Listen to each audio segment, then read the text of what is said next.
Selamat siang, Pak Andi. Saya Madegesa Ari Nugraha, NPM 190710109, dan teman saya Putu Gede Pujayana, NPM 11907 10088, dan teman saya D1, Johan Hadi Wijaya, NPM 1907 10182. Jadi di sini kami akan mempresentasikan tugas dari pemrograman berbasis komputasi awan, yaitu membuat sebuah CMS yang kita buat melalui portal Azure. Jadi di sini kami memakai CMS Moodle, kita sudah buat melalui Azure. Jadi untuk mengakses webnya, kita bisa copy public IP address, baik, dan di paste. Nah, di sini kita sudah lihat sudah tertampil aplikasi website dari Moodle. Di sini kita akan mencoba login. Nah, untuk mendapatkan username dan password, kita akan memakai username dan password default bawaan Moodle dari Azure-nya. Bisa kita lihat, bisa kita cari di boot diagnostic. Nah, lalu kita ke serial log. Dan di sini kita akan mencari password dan username dari Azure-nya.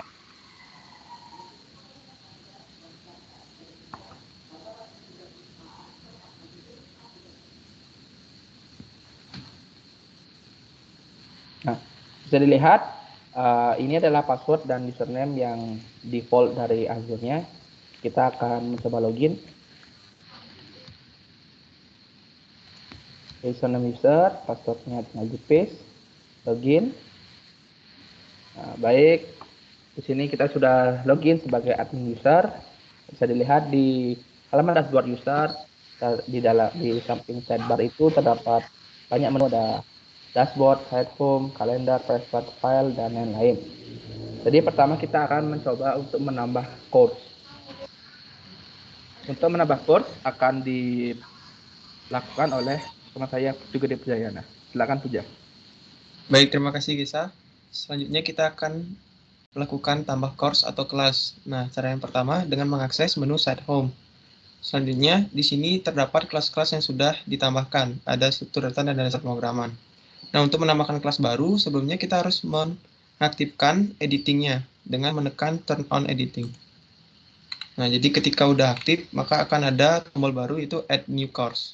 Kita coba tekan.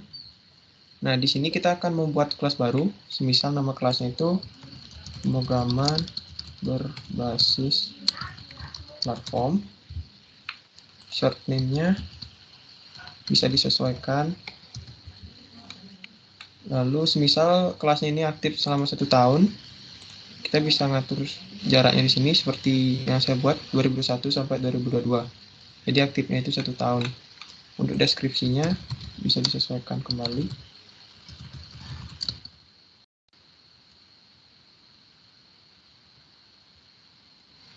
Lalu itu mengenai general dan description.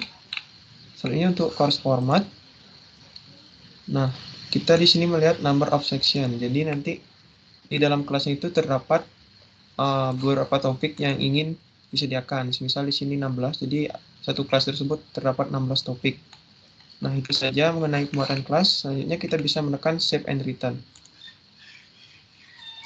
Nah, jika berhasil maka kelas akan tertampil di halaman ini atau di halaman site home kemudian course. Kemudian selanjutnya kita akan mencoba menambahkan uploader dari salah satu topik. Misal di sini di topik 1 kita tambahkan uploader dengan cara mengarahkan kursor ke add an activity or resource pada topik 1. Kita klik, lalu kita pilih assignment untuk uploader. Semisal kita buat uploader guided fragment. Nah, kemudian ada availability-nya juga, jadi mau diatur sampai waktunya kapan. Saya biarkan default. Terus saya jika sudah bisa lanjutkan dengan menekan save and return to course. Jika sudah akan tampil di topik tersebut uploadernya. Nah, itu mengenai pembuatan kelas dan juga topik. Selanjutnya untuk pembuatan user atau mahasiswa agar dapat mengakses kelas tersebut akan dilanjutkan oleh rekan saya, Yohan. Silakan, Yohan. Baik, Puja. Sekarang untuk menambah user akan saya jelaskan pertama-tama dengan menekan Site Administration.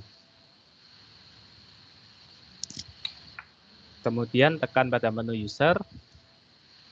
Pada user ini akan terdapat banyak submenu. Untuk menambah user baru, tekan Add New User. Kemudian akan tertampil data-data yang perlu diisi. Username, password, nama depan, nama belakang. Semua itu harus dapat diisi. Silakan diisi, Puja.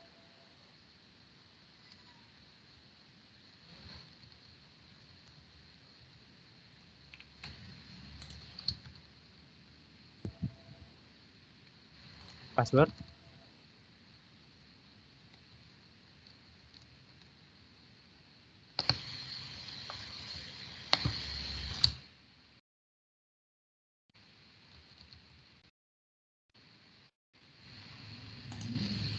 Baik, jika sudah terisi semua data-data yang diperlukan, kemudian create account, create user.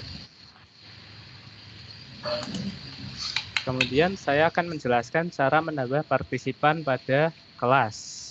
Yang pertama-tama, tekan site home kembali, pilih kelas yang akan ditambah partisipan, klik partisipan pada bagian kiri, kemudian enroll user. Tekan tanda segitiga mengarah ke bawah, pilih mahasiswa yang akan ditambahkan, misal mahasiswa 3, enroll user. Maka mahasiswa akan masuk ke dalam kelas sebagai student. Kemudian kita akan mencoba mengeceknya pada akun user. Silakan logout udah. Kemudian login ke akun mahasiswa.